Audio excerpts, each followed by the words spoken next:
আমি ভিডিও যে বানাই এটাও আমি কিন্তু এই ওইলা সংবাদ আমি জানিনি। আমার মেয়ে তো এখন বয়সও হয়নি, কেবল 6 ভর্তি করে দিলাম। পাবলিক ভিউজে আপনাদের স্বাগতম। 8 থেকে 10 বছরের একটি শিশু মেয়ে হিসেবে বলা যায়, হঠাৎই একাকী ঘরে তার গুঞ্জন উঠেছে আত্মহত্যা করেছে।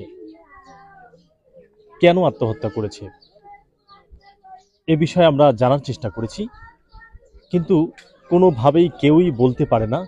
স্বয়ং তার বাবা মাও এতটুকু আঁচ করতে পারছেন না পূজা রানী কেন আত্মহত্যা করেছেন। আমরা সকালবেলা উঠছি, উঠিয়া মুখ টুক দিয়া আমার বউ সেমাই পাক করছে, খাওয়া দাওয়া করি।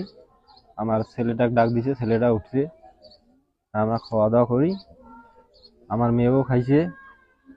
খাওয়া দাওয়ার পর আমরা চলে গেছি তামাক বাড়ি, আমার বউ সোজা যাওয়ার পর আমার মা বলছে যে ভাত পাক করে দিও।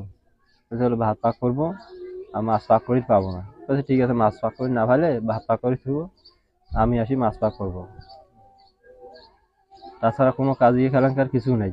তারপরে আমরা তামুক কাটে আসিয়ে দেখি ঘরে দূর লাগা। হ্যাঁ, আমার ছেলেটাকে বললো ওনার মা যে বলে বাবা এই পাশে ঢুকতো, ঘুমাইছে মানে।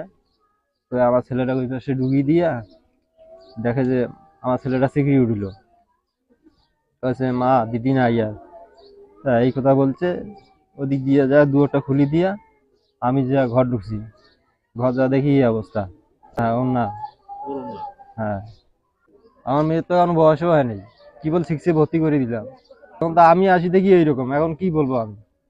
আমার মেয়েও তো ওনার মা কিছু বলে নাই, বলে এইরকম এরকম সমস্যা, ওটাও তো বলে নাই।